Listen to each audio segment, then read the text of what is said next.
Hello, podcast fam. I am thrilled to share some exciting news.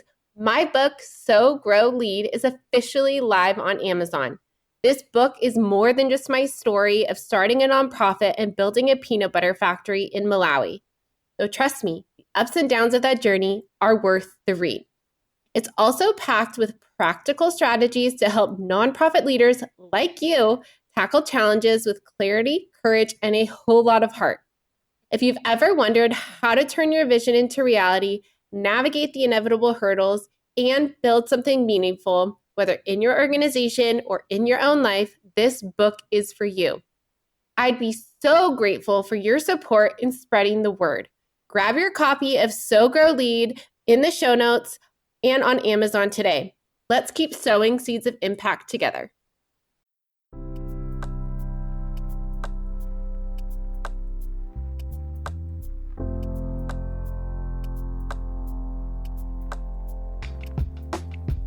Are you a nonprofit professional who's feeling overwhelmed and burnt out? Well, welcome to the Lead with Heart podcast. I am your host, Haley Cooper.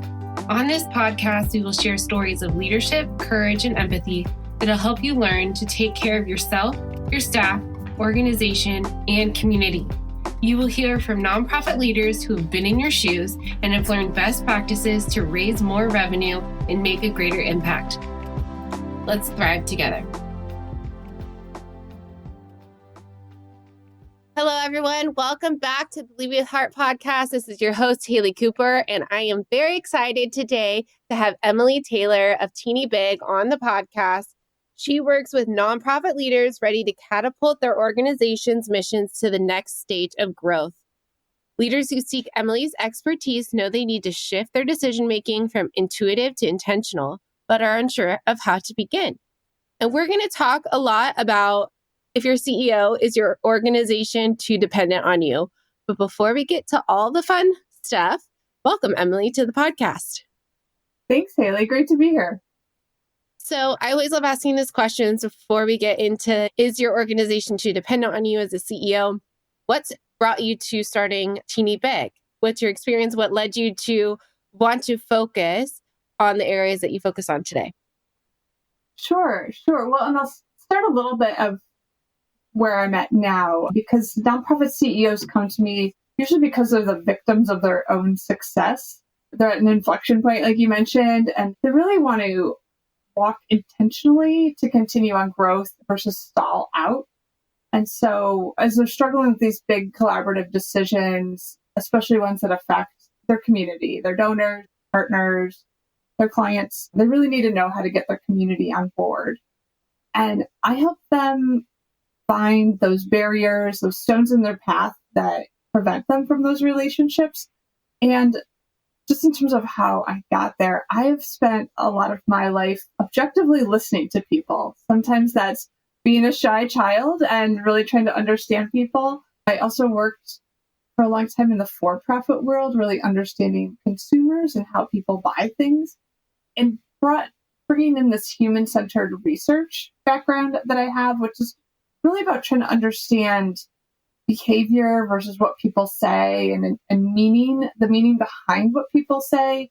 And I've really just found that helps people align on decisions. This mix of science and art, the art of listening to people and understanding them, mixed with the science of really looking at analyzing information and looking at statistics and data to help make sense of people and really the human side of what we do. That's what drives me, and that's how I've ended up doing this work.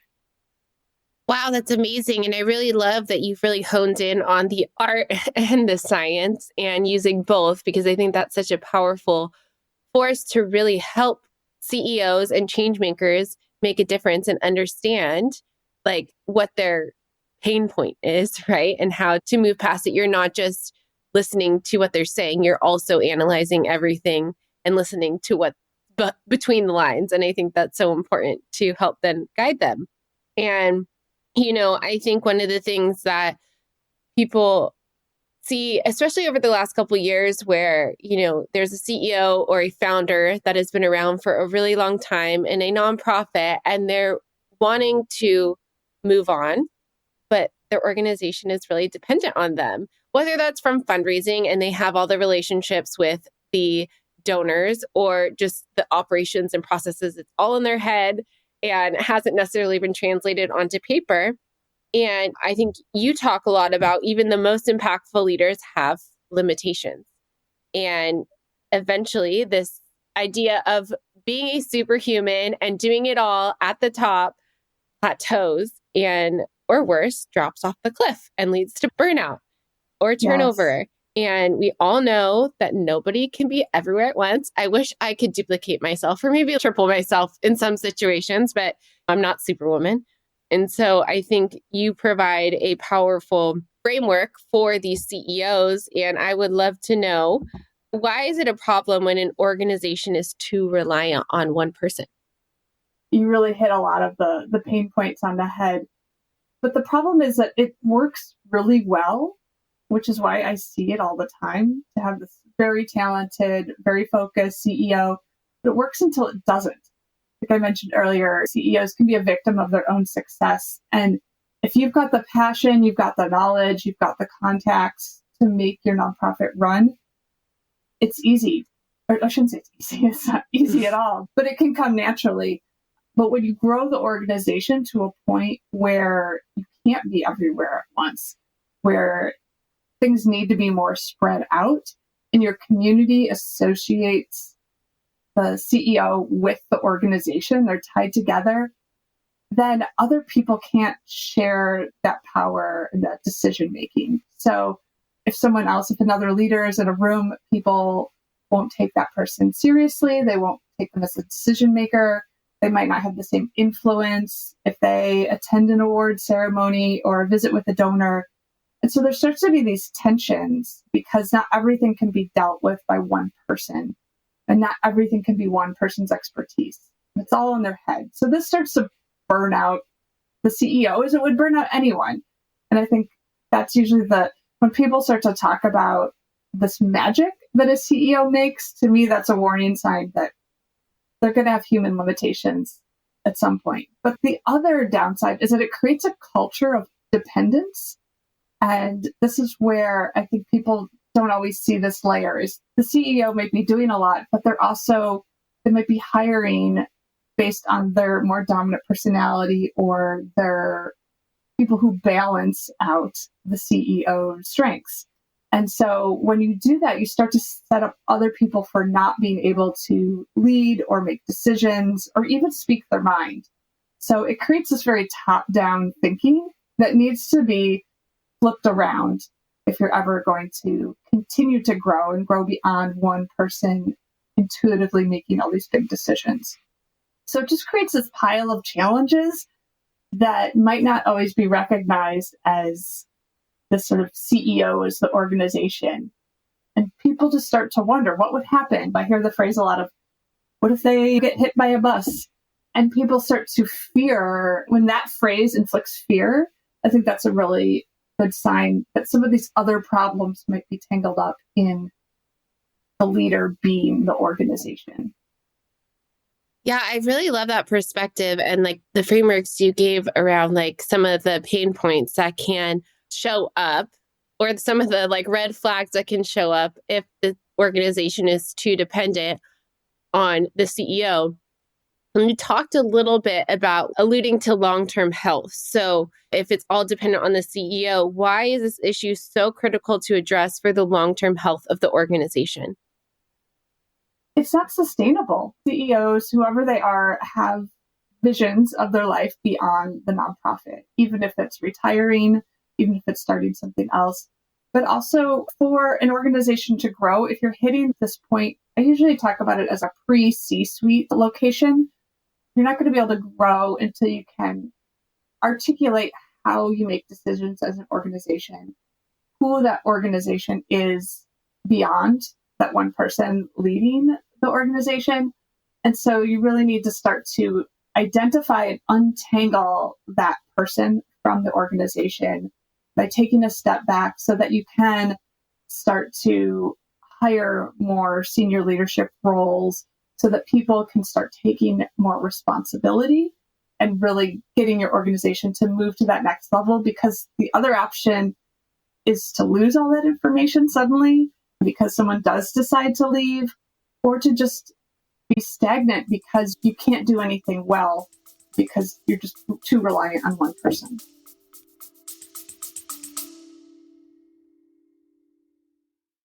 Imagine a fundraising partner that not only helps you raise more money, but also supports you in retaining your donors. A partner that helps you raise funds both online and on location so you can grow your impact faster. That's DonorBox, a comprehensive suite of tools, services, and resources that give fundraisers just like you a custom solution to tackle your unique challenges, helping you achieve the growth and sustainability your organization needs, helping you help others. Visit donorbox.org to learn more. Yeah, I think that makes a lot of sense. And I've had CEOs reach out to me over the last couple of years and be like, Haley, I want to retire in a few years, but I haven't built in like a succession plan. And I haven't built in a team around me, but I have to do it in the next 2 years. And so how can organizations like build in this idea, or CEOs build in this idea of succession planning where they do build a solid team around them and they're not the only ones that are doing the work? They're staying in their zone of genius that the CEO has to do. There's certain things that they have to do, and then they can delegate some of these responsibilities. But as part of that delegation is building in this idea of long-term succession plans. So how can CEOs begin to identify some of those areas to help build in that plan? Yeah, they certainly can go to a succession plan. It's the obvious next step, but the step that a lot of nonprofits miss is that untangling of the CEO from the organization. So the work that I do is really about taking that pause to understand, you would put on paper who the organization is. Who is it? To look in a mirror and really start to reflect on knowing who you are, knowing your value, knowing how you make decisions. Because right now, a lot of that stuff is happening in that CEO's head. And a lot of people are associating all those things with a person and not an organization. So by taking that step, we're able to untangle identity and meaning and purpose, as well as decision making, so that it does shift from intuitive to intentional. Because a lot of times the CEOs don't even understand how they might be making magic and how they might be making decisions. And so those things are really important before you can ever really just start to get down your day-to-day tasks on paper, look for someone to succeed the CEO. So like really looking in a mirror and how your community identifies with you in order to take that next step. Yeah, that makes complete sense. And I was working with an organization who had a founder that started an organization 22 years ago and has since passed. But on their website, their background and history was the founder's story.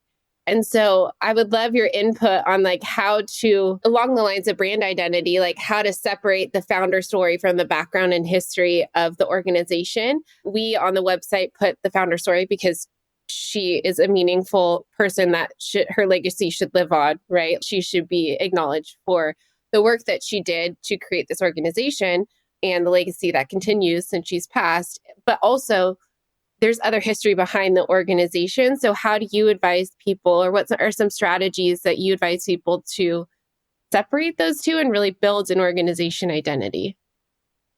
Well, the work that I do is really focused on strategic listening. As I mentioned, the consumer work and human-centered research work that I've done in the past, it's about looking at yourself through the people who matter to your organization's eyes. So the work that I do really focuses on listening to your partners, your donors, the people that you serve, to really see how they perceive the organization. And even if some of those attributes are part of the CEO themselves, that's okay. But to choose the best parts of that person to be a part of the organization is something that's intentional versus really relying on a person that as time goes on, people won't have those personal connections, and you really need to start building. It makes me think of like Juliet Gordon-Low of Girl Scouts, or Helen Keller with the Lions Club. There's people who really inspired organizations to start, but they don't have to be the sole purpose. And I think it really helps inspire people too, to think bigger than the organization, because it's just more influential and it can be all the best parts of that person and more. Yeah, I totally agree with that. And I love that perspective and some of the examples that you shared. So if a CEO has grown an organization and is hitting a wall, what do they do? Well, I'll just give an example because we've been talking a lot just more theoretically, but I had a client who actually their number two reached out to me because this often happens because as CEOs who are an organization, they can get themselves into a bubble. And so their second in command really felt like something was wrong. They grew a ton over COVID as they took on new programs and funding. Their CEO had been talking about retiring for over a decade. And at this point, I asked her, they're having a lot of challenges with certain partners and their growing staff, and not necessarily their older staff and newer staff not having the same ideas about the organization. But the leader kept hanging on. It was fortunate for them because they really needed his leadership, but at the same time, they were hanging on to it. And there wasn't anyone that was ready to step up. So there was a point where I asked her, what if he doesn't retire for another 3 years? And you could just see the look on her face. Like, just even picture that was off the rails. But they weren't moving forward, and it was very likely that would happen if they did nothing. So what I did was help them listen. And that's really what I say is that next step is you have to look outside your bubble and your organization to really start to see what your organization can be, how you make the magic that people refer to you as, and what are those best parts of that leader to move forward, and what's missing. What could you even be more amazing and more impactful with? So with this client, I helped them listen to partners, donors, staff, their own staff, because they did grow so much. And we were really able to articulate exactly who people saw the organization as and what their magic was. And really this deep belief that this organization could solve their city's specific problems. So it was very inspiring. And it just helped everyone coalesce around what that organization did so that they could be that organization. They didn't have to just look to their leader to say, what should we do next? They really could see and feel, and their senior leadership could see how decisions were made so that they could start to trickle all of those decision makings down with their staff, whether they were new or had been around for a long time. And it felt, that way it felt authentic to the people who had been there a long time because it was representative of the leader, but it also made sense to people who were newer to the organization. And I'm so proud of them. They just hired an amazing search firm and are working on finding their next leader. That's amazing. And I think, sometimes it takes that third party perspective and that rejuvenation to remember the magic that you set out to create. And sometimes you just need to see it again, right? And remind yourself of how your role contributes to making that magic happen and how important you are to making that magic happen. And that you can then take ownership of being a magic maker or whatever, a magician. There you go. Yeah. Well, and I think just even articulating it, I am not a believer in magic. I don't believe in it. And so I do think that we can articulate it. You can find out exactly what does that mean? What does that mean? Like, why do your partners think you make magic? And exactly what stories do they have that represent those magical moments? And then how do we analyze them and really pull apart what did you do to make that feel like something no one else can do, no one else understands? And you don't have to reveal your secrets, but by articulating that, it allows everyone to make magic, and then you can make more magic. Yeah, I think that's so beautiful. And you mentioned with this particular organization, there were some fears around like leadership or having the CEO transition. And I think that can be really hard if someone is telling you over 10 years, I'm going to retire, I'm going to retire. And then you're sitting there wondering, when is this going to happen? Is this real? And so, what are some of the fears that they faced in terms of having that transition? And how did you help them navigate through that change? Well, a lot of it is that people can't picture who comes next.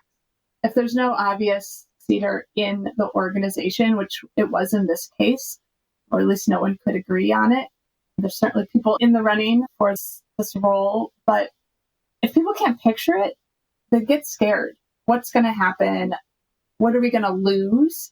And they really start to think about some of those fears of loss of information, loss of relationships, loss of magic, because we don't know how it happens. It just happens.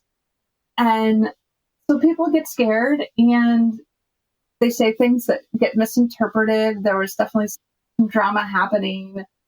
And so by taking a step back to articulate exactly what that leader's magic was, and to hear it from outside the organization and not from the leader, it really reinforced and helped the board, help the staff, help leadership align on who the organization really was, because it wasn't me saying it. It was me hearing it over and over again and being able to reflect that back as well as articulate exactly why it was happening. And so this is really, I think it, one, built alignment across all those various stakeholders.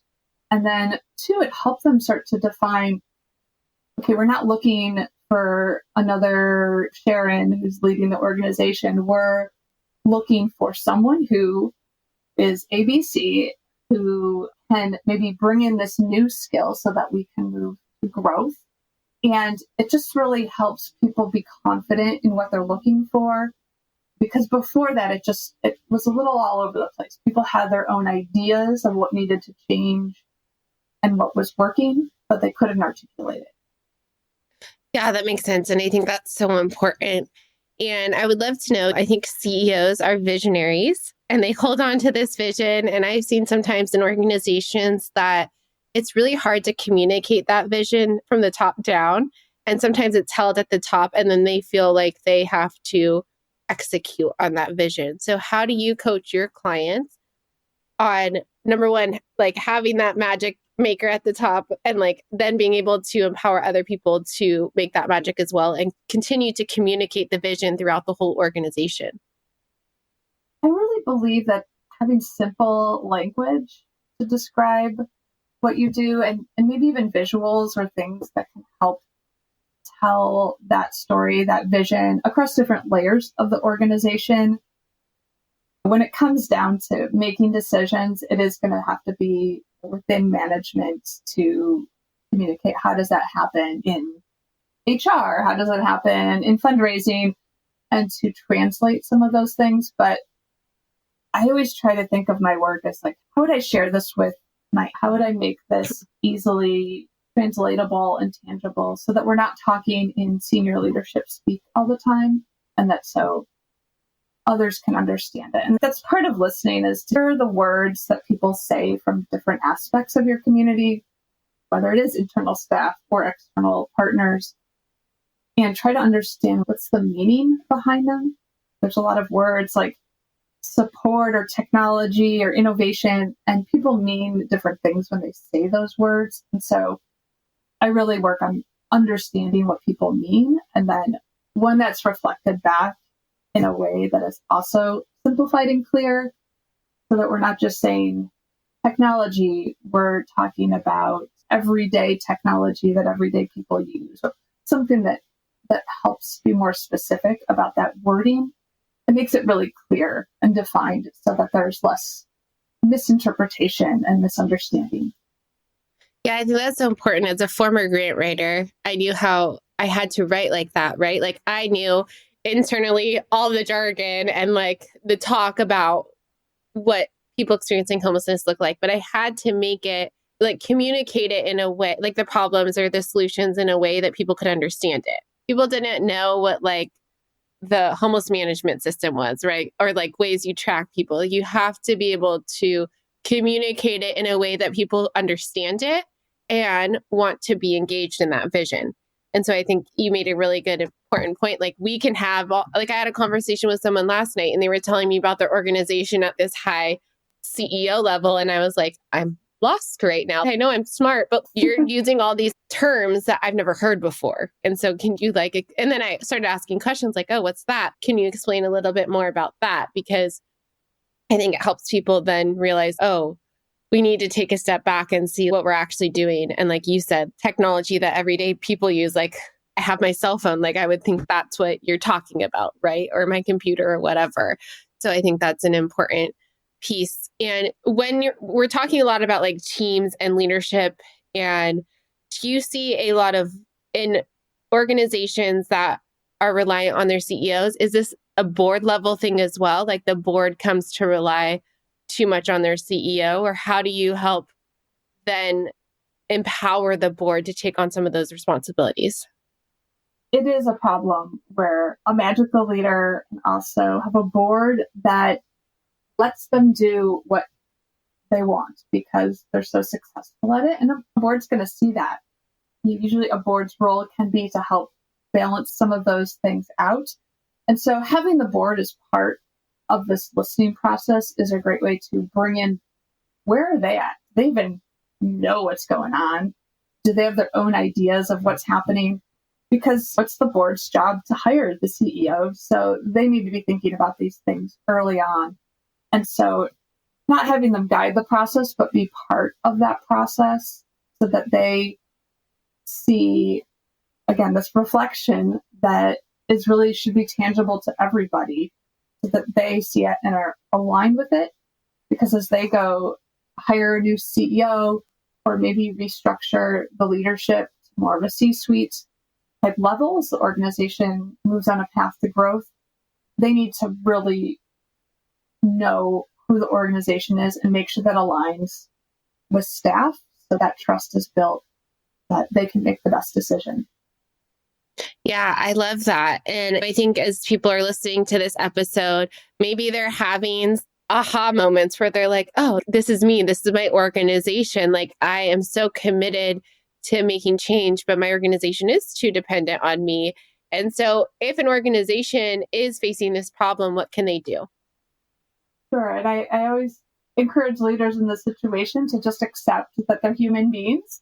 There are options. They don't have to feel like they're stuck in that situation to continue on that same path. So I talk a lot about this as well as pre-strategic planning. And I mention that because a lot of times when leaders are in this situation, they're hitting that C-suite ceiling, they also have difficult time strategic planning because things are in their head.